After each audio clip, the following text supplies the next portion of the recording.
Adams Archive. All right, now that leads us into our next topic, which is going to be all about the the actual attempted assassination of Donald Trump. Now, I went into a deep dive on this, and I tried to do as much of my own digging as possible. So I'll tell you the tools I used, how I did it, all of that. But I was able to find some very interesting things, and I hit some dead ends that are even more interesting. And I'll talk about those. But first, let's go ahead and hear exactly what happened, and then we will hear from Trump himself, and then we'll look into the history of this shooting. All right, so I do have somewhere on here a video where it explains. All right, and here is the Secret Service and FBI holding a press conference where they explain exactly what happened. Here we go. According to the allegations in the complaint, a U.S. Secret Service agent walking the golf course perimeter saw what appeared to be a rifle poking out of the tree line. After the agent fired a service weapon in the direction of the rifle, a witness saw a man later identified as Routh fleeing the area in the tree line. Routh was later apprehended by officers from the Martin County Sheriff's Office in coordination with the Palm Beach County Sheriff's Office. The complaint alleges that in the area of the tree line from which Routh fled, agents found a digital camera, a backpack, a loaded SKS-style rifle with a scope, and a black plastic bag containing food. The serial number on the rifle was obliterated. According to the complaint, Routh was convicted of felonies in North Carolina in December 2000. Now, the weapon is interesting because this is a SKS style, essentially a rifle, and you can't buy those. I mean, it's really not a common weapon in the U.S. Now, this man wasn't able to actually have a weapon in the U.S. because he's had 2 felony charges, one for weapons of mass destruction, which we'll talk about in a few minutes here. But where did they get this rifle? It's a very common rifle in where he was embedding himself, trying to recruit Afghani soldiers for the Ukraine war. So how did he get back to the U.S. potentially with that rifle? It's an interesting question to ask. 2002 and March 2010, and therefore was prohibited from possessing a firearm. The FBI is leading this investigation, this ongoing investigation. As the Attorney General stated earlier today, the FBI is continuing its investigation of this incident as an assassination attempt upon the former president. The investigation. So there you go. Essentially, Trump went to go golfing as a very spontaneous last-minute golf outing, and somehow this man was able to figure it out, fly here from Hawaii, not sure how that happened, and then post up for more than 12 hours, cell phone data says. So there's a video that went around that was talking about how I believe it was one of the sheriffs that were there, or another individual that was involved in the case, talking about how they had no idea. How did this man get access to know that he was going to be golfing on this golf course that day? And then how did this man that was either generally embedded in Ukraine or Afghanistan and lived in Hawaii get to this golf course in time to be there for 12 hours? And this person alleges that there had to have been a leak. This had to have been a conspiracy. He had to have been tipped off by somebody who was involved in the close proximity of Trump's campaign, where he would have actually known to be at this golf course on that day, because it was very last minute, very spontaneous golf trip. And nobody knew about it other than his campaign staff. So how did this man know? Well, hopefully one day we'll find out. Now, what's interesting about this too is that this is absolutely going to take the spotlight off of the first assassination attempt, which was absolutely atrociously handled by law enforcement and by the Secret Service. Another interesting fact about it is that this man had a GoPro on himself during the time of committing this act. Who did he expect to watch this video? Why would you record yourself doing it?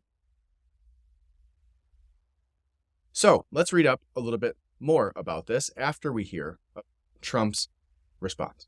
This happened just last night on the 16th. Here it is.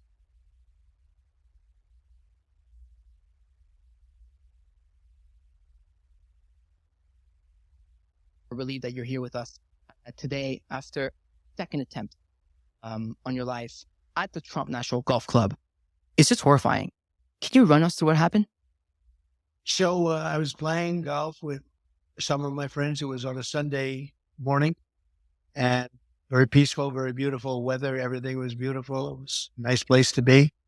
And all of a sudden we heard shots being fired in the air, and I guess probably 4 or 5. And it sounded like bullets, but what do I know about that? But Secret Service knew immediately it was bullets. And they grabbed me, and I think probably the other one, Steve, is one of the people, Steve Whitcup, a great friend of mine, a great businessman from mostly New York and Florida, great businessman. And more importantly, just a fantastic person. So we're in the group, and everybody we got into the carts and we moved along pretty good. I was with an agent, and the agent did a fantastic job. There was no question that we were off that course.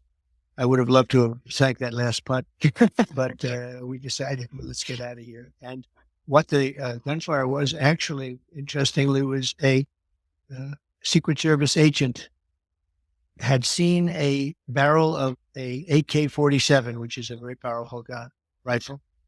And he started shooting at the barrel. He started shooting in the bushes. Wow. Could only see the barrel. How good is that, right? But could only see the barrel. Based on that, he started shooting and ran toward the target and was shooting a lot of, those were the shots we heard. The other one never got a shot off.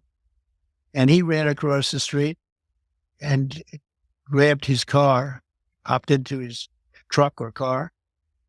And amazingly, a civilian in that area saw something and it looked very suspicious. And in the car, drove their car to the back of his truck of some kind, and took pictures of the license plate, gave them to the sheriff's office. Sheriff Bradshaw is fantastic, great sheriff for a long time. And within a fairly short period of time, they tracked him down on the highway. It was a pretty high-speed chase, and they ended up getting him. They got him. Wow. You wouldn't want to have somebody like that out there, No. He dropped his gun, the AK-47. He left his gun. He left cameras behind, left a lot of things behind. So the agent did a fantastic job. The civilian did a phenomenal job. A woman. Who would think you could take 1,000 times like that? How many people would have the brain power to follow him and take pictures of the back of his truck so that they end up getting, and the key was the license. So they got the license, and after they had the license, there's all sorts of technology where they can literally pinpoint where this truck is. I never knew something like that existed. And they pinpointed him on the highway. They got him with a high-speed chase. So they got him. It was amazing. So Secret Service did a great job. And I think I can say, honestly, the sheriff's office, law enforcement, everybody really did a great job. Incredible. Very happy about that. That's incredible to hear. Thank you.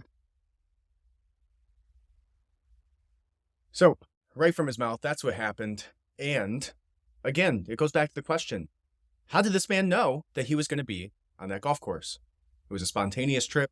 There's no reason that he should have been able to be tipped off about this unless it was somebody in Trump's campaign or the Secret Service or somebody doing security for him. But how would you even get to this individual? So this is where let's bring up, who was Ryan Routh? Who was this man? It's a very, very interesting case. And we have a bunch of different articles here that we'll look at that talk about who he is. We'll look at all the news articles that he's been speaking, or he's actually been seen in the news talking to the news companies about the Ukraine war. So he's a very, very active recruiter a mercenary recruiter for the Ukrainian war. Now, how does one go back and forth between here and Ukraine, into Afghanistan, do a bunch of news talks, and not be known by the FBI? This man had to have been on their radar.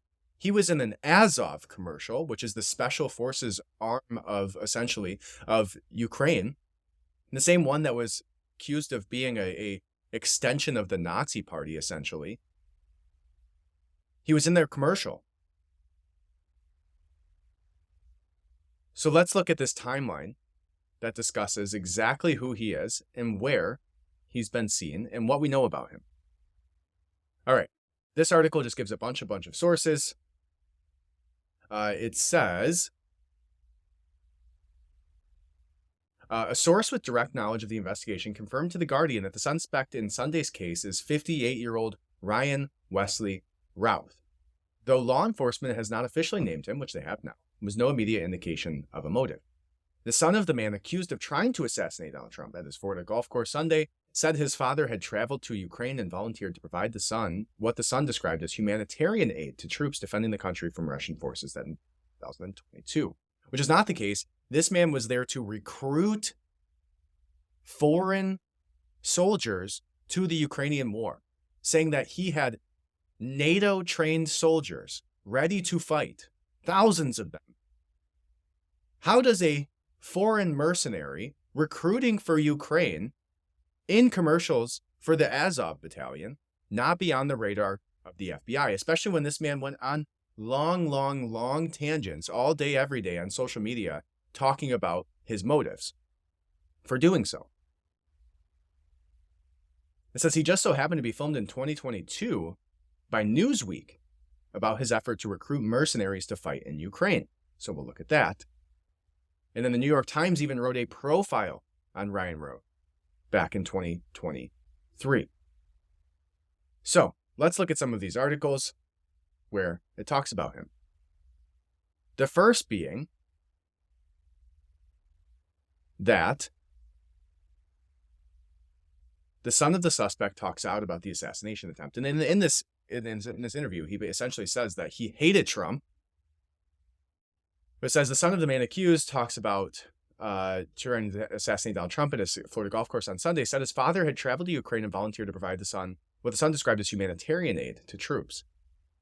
Now, there's a video here that we can watch where he's actually talking about this. And this man has half blue hair and a U.S. flag t-shirt. Ukrainians and the rest of the world are caring and kind and generous, unselfish, and care of one another, and stuff matter. All, we need to stand up for that. It's the most important thing in the world. When you talk to a 20-year-old guy that sold everything to come here and fight, that is heroism. He's coming here to risk his life for humanity, for the Ukrainians. Guys that sell everything they own to come here and support the Ukrainians while others sit at home and do nothing. And that was The Guardian. There's an extension of that video that we'll watch here as well. But here's an actual video. I haven't seen this one yet. Body cam footage showing the arrest of the shooter. Let's watch that. What? Take 2 steps to your right. Take 2 steps to your right, driver. When they're sitting here, there's 3 officers, 4 officers, 5 officers, 6 officers in view. Sheriffs telling him to get out of his vehicle. This man now has his shirt over his head, and he's getting taken to the ground.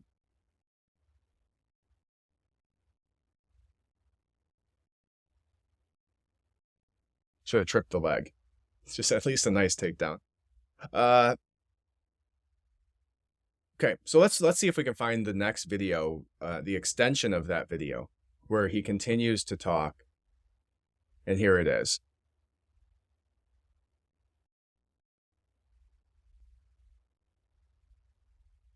unselfish. Who you are and why are you here?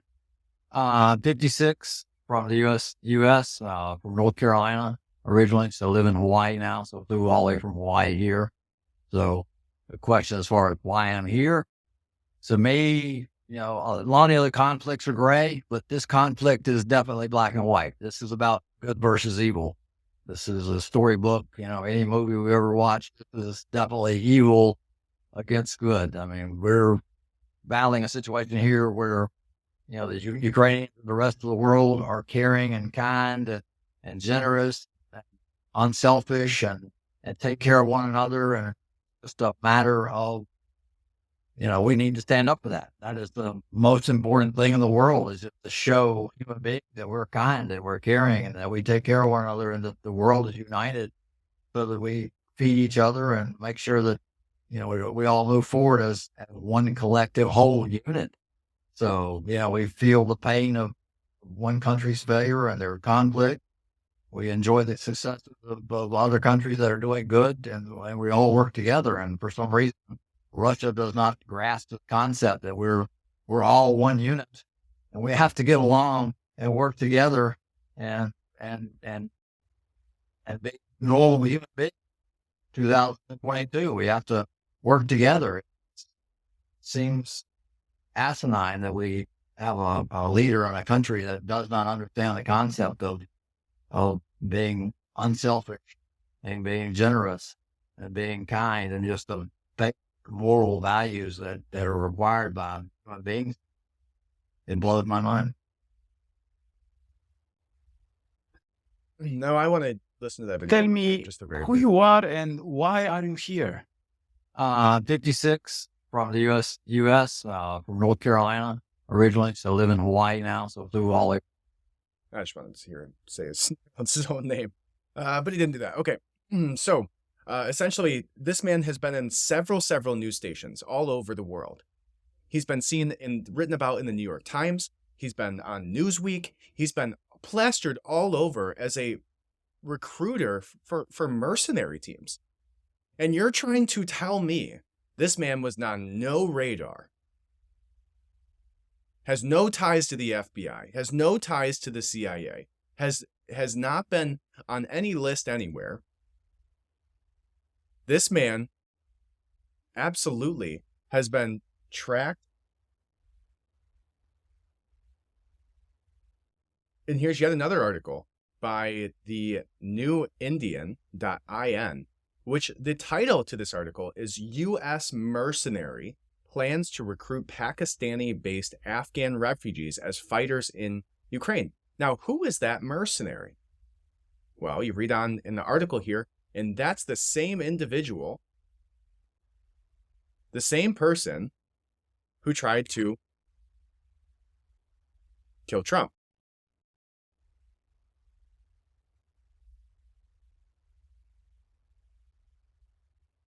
So when we start looking through more and more of these articles, one thing that comes up is that there's actually a website that he ran, recruiting foreign fighters.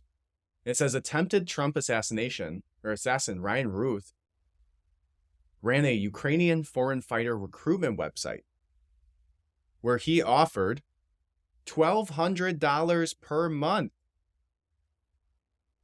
to Afghani soldiers to fight in the Ukraine war. From all over the world on this site, he advocated for nuking Russia, stealing bombs and weapons from other countries to give Ukraine. He seems to have been totally radicalized by the media, this says, and the left in recent years. His writings are filled with lunatic MSNBC-style takes on the Ukrainian war. His social media shows he was also a big fan of many Democrat politicians.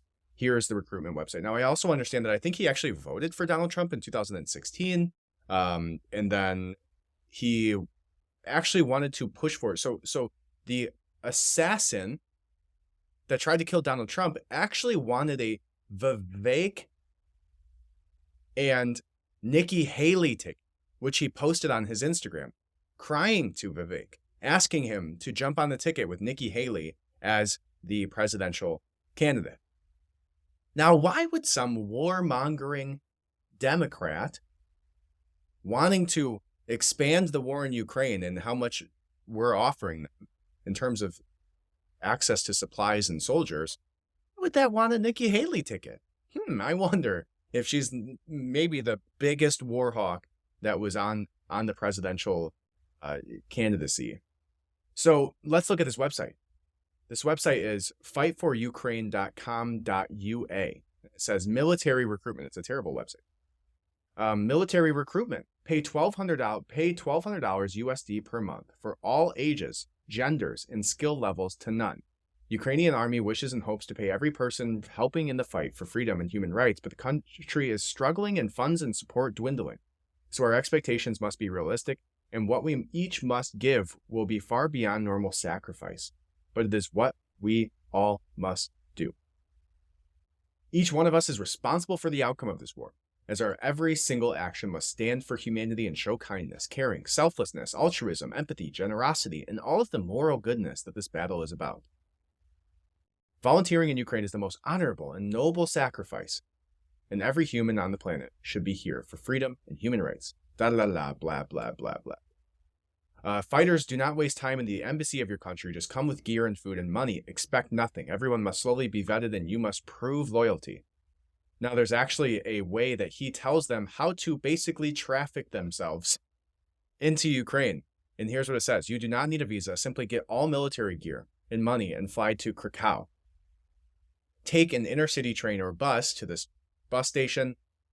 Take a local train or bus to here. Make your way to the border with Ukraine. Tell the border guard you want to join the International Legion, and they will take you to the office and meet with Nazar and the leaders. Now, I wonder who Nazar is. If you do not have military experience, you must sell yourself that you are capable.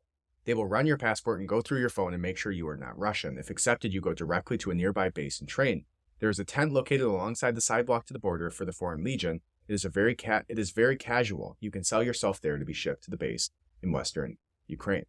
If all of the above fails, cross the border to Ukraine. Take a bus to the border town, Lviv. Get a train to Kiev. Get in touch with me.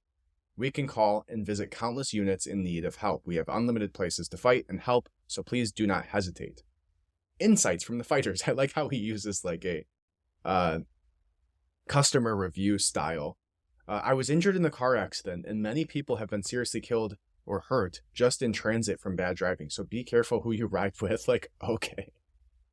Do not expect anything to be given to you. You will need to come with everything you need, or you may need, or buy it here. Anything you are lucky to get given as a bonus, and whatever food you can bring is smart as well. Yeah, doesn't sound like what, I don't know, I want to ship myself for. And here is his face on this recruitment website.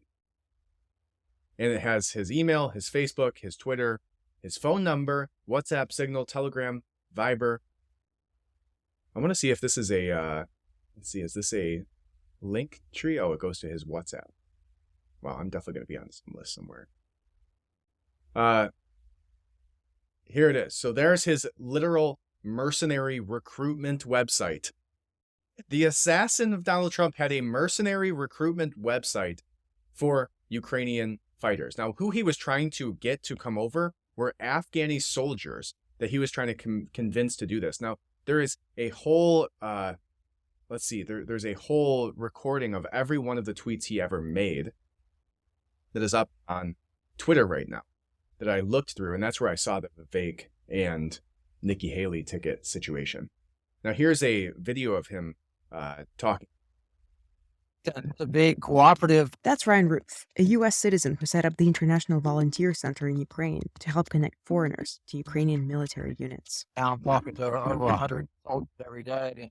Pretty much everybody, all of my contacts in Ukraine, they were adamant. Pretty much yelled at me every time I suggested that we bring in Afghans. The Ukrainian government didn't respond to our requests for comment, but them. Ukraine is reluctant. There you go. So another news outlet that had this man on camera. How does he have all of these connections? How does he have all these ties? How is he able to get to Ukraine, know who to send these people to? Sounds a little fishy to me. And as we move through some more of these articles, he is found in this Azov Battalion ad campaign. And here is that. You saw real two board leaders. There he is. Now, some people were saying this is a BlackRock ad. No, it's not. An Azov battalion. Just a Nazi ad. What organization? Direction? And then there's more and more articles with his name on it. One being the New York Times. And if we search his name here, you'll see, with Legion growth stalling, Ryan Routh, a former construction worker from Greensboro, North Carolina, is seeking recruits from among Afghan soldiers who fled the Taliban. Mr. Routh, who spent several months in Ukraine last year, said he planned to move them, in some cases illegally, from Pakistan to Iran to Ukraine. So if the New York Times is writing about this person, if he's in an Azov battalion ad campaign, there's no way this man's cell phone was not being monitored. There's no way this man didn't have ties to the CIA. There's no way they weren't on his radar, at the very least, to where they would be monitoring him.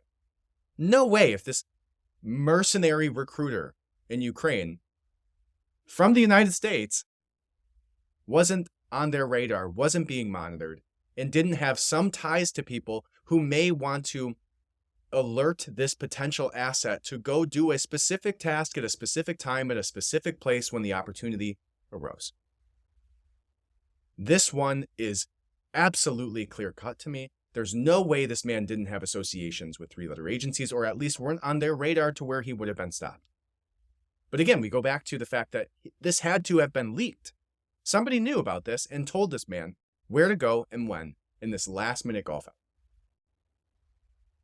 We can probably purchase some passports through Pakistan since it's such a corrupt country, he said in an interview with Washington. It's not clear whether he has succeeded, but one former Afghan soldier said he had been contacted and was interested in fighting if it meant leaving Iran, where he was living illegally.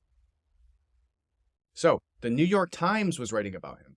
And this was in, let's see, this was written March 25th, 2023, so just last year. Here is a picture of his blue house in Hawaii. You can't make this stuff up. His blue house in Hawaii with a Biden-Harris sticker on his truck. Very interesting. Now, here's a conspiratorial thought coming from a Russian account. I believe this person is some sort of diplomat. Excuse me, it's 6 a.m. here. The deputy chair of the Security Council of the Russian Federation, right? And he said, I wonder what would happen if it turned out that the failed new Trump shooter, Routh, who recruited mercenaries for the Ukrainian army, was himself hired by the neo-Nazi regime in Kiev for this assassination attempt. Now that's another interesting theory, right? Maybe it wasn't the CIA. Maybe it wasn't BlackRock or Vanguard. Maybe it was the entity that is in a foreign war where if he gets into office, they may not get the funding they need. Maybe it was Zelensky that called this man who they knew had ties. How many United States individuals are over there recruiting mercenaries for them? How many are there? 5, 10, 20, 1? And why aren't we considering the fact that it could have been the Azov battalion? It could have been the Ukrainian army. It could have been Zelensky himself that called this man, told him where to be with military intelligence, and told him what to do so that the cash cow could keep producing supplies, producing soldiers, producing more and more money to Ukraine so that they continue to fight this proxy war on behalf of the United States. That's an interesting theory that I don't think anybody's really considering. So, is it Ukraine wanting to continue their war? Is it somebody from Israel wanting to continue their war? Because they know if Trump gets in office, he is not pro-war the same way that Kamala will. He cannot be bought off the same way that Kamala can. He is not a puppet for the powers that be the way that Kamala is. So there's only one way to get rid of Trump on this ticket, and it is assassination. I do not believe this is going to be the last attempt on his life before the election, and I do not believe that the assassinations will stop, the assassination attempts will stop even when he gets in office. I don't believe that. There's no reason to. They're trying to stop him from being in office, not trying to stop him from being elected, and it's trying to stop him from being the president. So these assassination attempts will continue, especially now that the floodgates, right? Not one, but two now. Looking through the comments here of what was said underneath that. Now, some more information about here. Let's do a rapid fire round. Some more information here about this man is that he has a long-standing criminal record. Long-standing criminal record. Let me go ahead and change this over here. Everything from petty traffic stops. Many, many times he had his license revoked. But here is a long list. So everybody has these screenshots. I went to the source. This is the North Carolina Judicial Branch eCourts portal website, where you can see every one of his criminal cases dating back to 2001. And if we go look into some of these cases, the one that was most interesting to everybody involved weapons of mass destruction. Now, everybody was curious about this. You couldn't seem to find any information about this. And it doesn't say anything in the court records. You actually have to pull the full court file. So I went to pull the whole court file.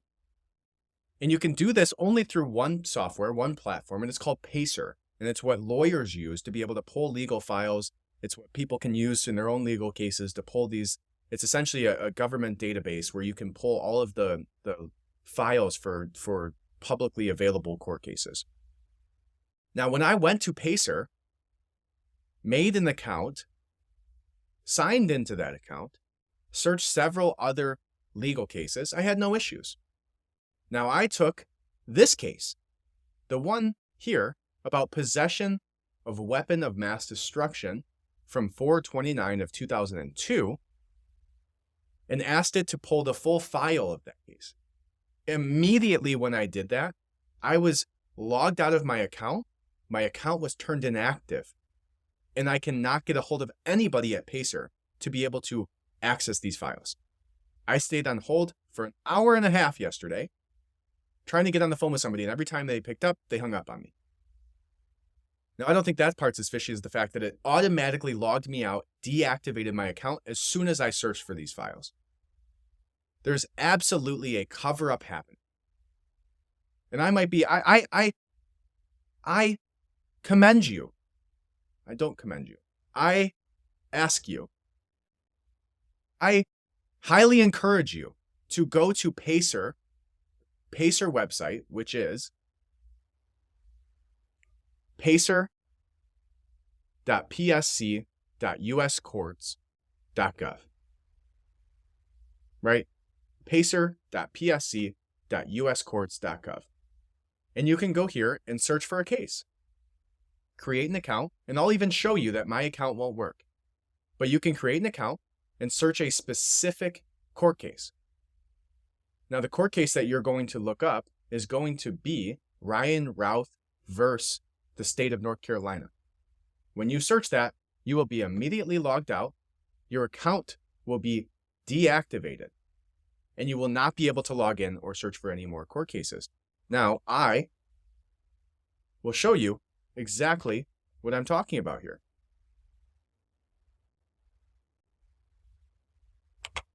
So if I go to log into Pacer, again, the only governmental database where you can access these types of documents, I was going to pull the full court file because nobody was finding information out about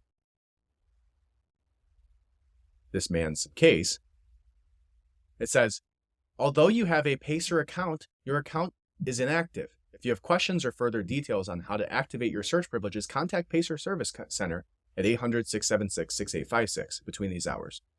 You may continue to log in and perform other activities, e-file, request filing privileges, but you will not have Pacer search privileges. Now, when I continue, it won't even let me log in. There's currently an issue with your Pacer account. For additional information, contact the Pacer Service Center at 800-676-6856. It won't even let me log in. They won't pick up the phone. They answer why. And this happened immediately as I pressed the enter button to look up and pull that court case. Now, I was able to find one single article that talks about what happened back in 2002. And here it is. This is from Greensboro.com. Man with gun. And I don't think anybody really, there's been a couple times I've seen this article referenced. Most people haven't seen this article. It was very, very difficult to find. Man with gun barricades himself inside business. It says an armed man was arrested Monday morning after barricading himself in a business during a 3-hour standoff with police. Now, I would like you to note that this was updated in January 24th of 2015. Interesting. Ryan Routh, 36, was arrested without incident at 1 a.m. Monday at United Roofing, 1735 West Lee Street, Greensboro, police said. Routh was pulled over at about 10 p.m. Sunday during a traffic stop, police said, but he put his hand on his firearm and drove to United Roofing, where he remained barricaded inside. Routh was charged with carrying a concealed weapon and possession of a weapon of mass destruction. Now, everybody was like, a weapon of mass destruction? Did he have a nuke? Did he have chemicals? What was it that was this weapon of mass destruction?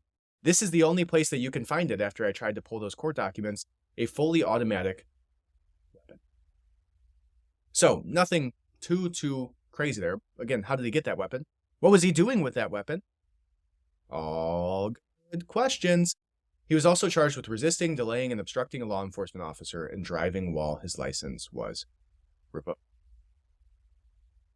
So there you have it. Now, when you do some searches on Ryan Routh, you can find his emails, his addresses, his phone numbers. And one of the emails that I found of his leads back to a company. And I'll show you how I found this here, but a company called icomdesign.com. Now, what's interesting about this is a Greensboro number. And when you look up ICOM Design, because this is all it is, it was allegedly a website building company back in 2002 to 2004. But there's no information on it. It's been updated to show a copyright of 2024. There's an email that you can click. And if you look on LinkedIn, there's a few individuals who are associated with ICOM Design. This is one of them, Ananda Rose Benet. Interesting. Greensboro, North Carolina. An intern at icomdesign.com with a pretty recent picture with pink and blue hair. And it says she's a web designer, an intern at ICOM Design back in 2012 and has worked there for 11 years. Probably not. This might just be an old. Nobody's going to be an intern for 11 years.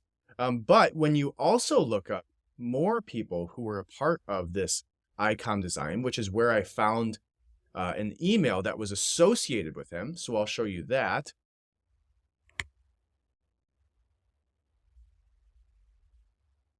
So there's a website that you can go to and use. And it will show you addresses, phone numbers, associates, family members, job history, all of it. So you can verify this information yourself, look at his addresses, phone numbers that he's associated with. This 336 area code is a Greensboro area code. You can see, oh, this is his wife, Laura Routh. Sorry, I was doing some more digging here, but let's look up her. So his current address is Hawaii. Hers is North Carolina, which is interesting as well. But previous addresses, but here's his website. Now you can see United Roofing was a roofing company he owned. You can see GSO Skate Park at yahoo.com. And that was basically his son 10 years ago or so was trying to create a skate park in the local Greensboro area without a permit. And it became this big news article thing. And he was trying to raise money for it. And he did with some oil company, also sketchy. GSO Skate Park at yahoo.com that he was trying to get people to send funds to. I can validate that for you. in several different ways. Here, I'll show you where I found that just so you can see it.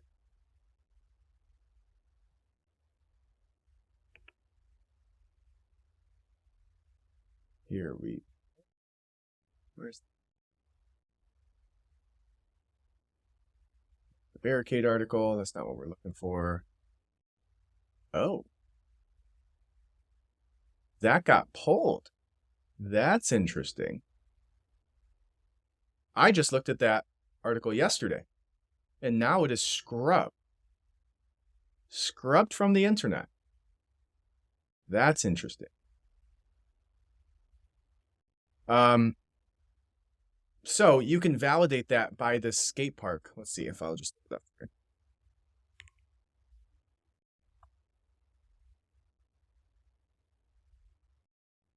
Here's the article where you can see skateboard park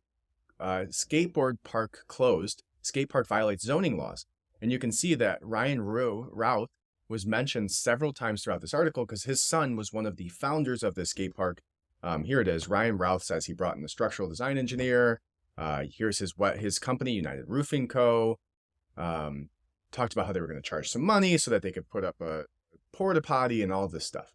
All right, so just to show you that what we're looking at is true here, even the GSO skatepark at yahoo.com was accurate, which I was like, no way this guy's associated with, a skate park. That makes no sense. But then I found the articles and there it is. And that tells you how far I've been digging into this personally. You probably won't hear about that on any other channel or individual. But that led me to Matt at icomdesign.com. Now, why would he go by Matt is one question. But icomdesign.com, then you go to icomdesign.com, and this is the website that you're met with. It's a front website. Doesn't make any sense. There's a phone number, which I have yet to call. And if you want to do that, and let me know how it goes, let me know. 336-854-8500. Click to email. This is it. Then you can take that and you go to LinkedIn and see who's associated with icomdesign.com. All right, there's 5 individuals who are listed under that. Let's see if we can pull up the icomdesign.com people.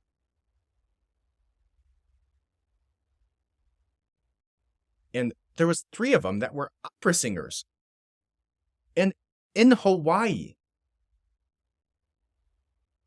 So icomdesign.com, Matt at icomdesign.com, is a front website that has employees in both states where he lives and operates, and several of them are opera singers. Now, I would have thought the opera singers would have been a different entity altogether, but the fact that they live on the exact island that he lived in makes the association make sense. Doesn't make it make sense, but it validates it. Right? So if you go to, maybe not icomdesign.com, but let's go to icomdesign and we look up who are the employees. It's not showing, or it won't even try to let me access her. But if we go back, I was able to get access to those individuals by going around it the same way that I got to her. So let's see, LinkedIn. But anyways, that was what I found on that front, is that the people that were working at this Icom Designs were located in both states that he operates out, Hawaii and North Carolina. And there's only a front website here. And his name is associated with this Matt at icomdesign.com. Not sure where that's going to lead us, but we'll continue diving down that hole. It's very interesting. Now, back to the case here, possession of weapons of mass destruction, right? I tried to follow that, pulled on as many strings as I could until I hit a dead end where they locked me out of my account and wouldn't give me any more information. Found this article. Now, let's see what else we have here. He even had this soldier's passport and birth certificate in his posts on LinkedIn. So his LinkedIn was still up when I looked yesterday. I'm not sure if it will be today. Let's look.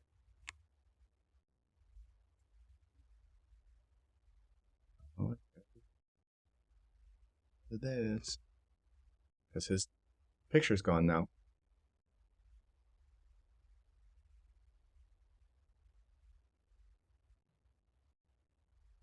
Let's see. Oh, there it is. Okay, so here is his LinkedIn. 10 connections. Would be really interesting to see who those 10 people are. Now, sometimes you can look over here and it will recommend people who are associated with them. It just won't tell you, right? It's not going to tell you who their connections are. But it shows that he was the owner of Campbox Honolulu for the last 6 years. They've made essentially one building the entire time. So where's this man getting his money from to make all these flights from here and back with no history whatsoever of any success in any business that he's had ever? And then you can look at what were some of his comments. What has he posted? What has he discussed, right? Go to activity, show all activity. And you'll see some of his posts. Here's one of them that has a bunch of people commenting on it now, 144 comments. And then there was another one, if you go under comments, where he had this person was some sort of recruiter, on-site hiring. And then this man,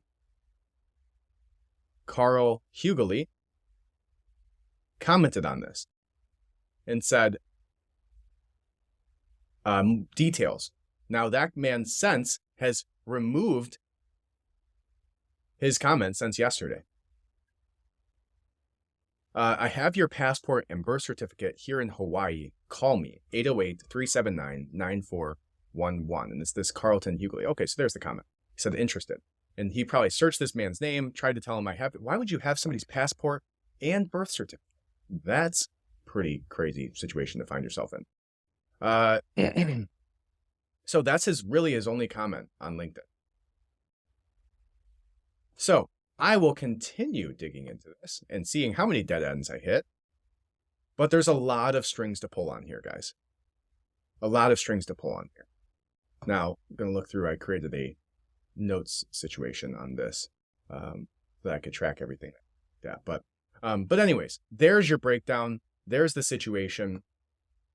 I will continue to do a deep dive on this. Hopefully more information comes out. This one is so sketchy.